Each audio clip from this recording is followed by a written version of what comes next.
বলে দিয়েছে তোমাকে গাড়ি না দিতে। 1 টাকা ইনকাম করে মরণ নেই, আর বাবার গাড়ি নিয়ে এদিক ওদিক ফুটানি মোরা।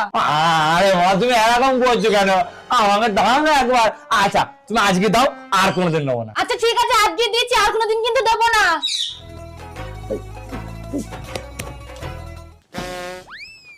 এই নে দাও দাও। আর শোন, গাড়ি কিন্তু আস্তে চালাবি, জোরে চালাবি না। যদি শুনেছি তুই গাড়ি জোরে চালিয়েছিস তাহলে কিন্তু তোর খবর আছে। আরে মা আমি গাড়ি জোরে চালাবো না, আজ পর্যন্ত জোরে চালিয়েছি আমি। হ্যাঁ তুমি কোনো চিন্তা করো না। আর শোনো, আমি বিকালের মধ্যে বাড়ি চলে যাবো, টেনশন করবা না। দুগ্গা দুগ্গা দুগ্গা দুগ্গা। আমি 1 ঘন্টার মধ্যে আসছি, এই বেরোচ্ছি, পুরো 3 ঘন্টা পর আইলে। আমি সেই কখন থেকে অপেক্ষা করছি তোমার। হ্যাঁ হ্যাঁ তো আমি কি করব, রাস্তায় খুব ভিড় ছিল, আবার টোটোও পাচ্ছিলাম না। টোটো পাবো তবে তো আসবো। খুব ভালো করেছো। আমি সে কখন থেকে এসে বসে আছি না, সকাল 7টা থেকে এসে বসে আছি তোমার অপেক্ষায়। তুমি আসছো আসছো আসছো।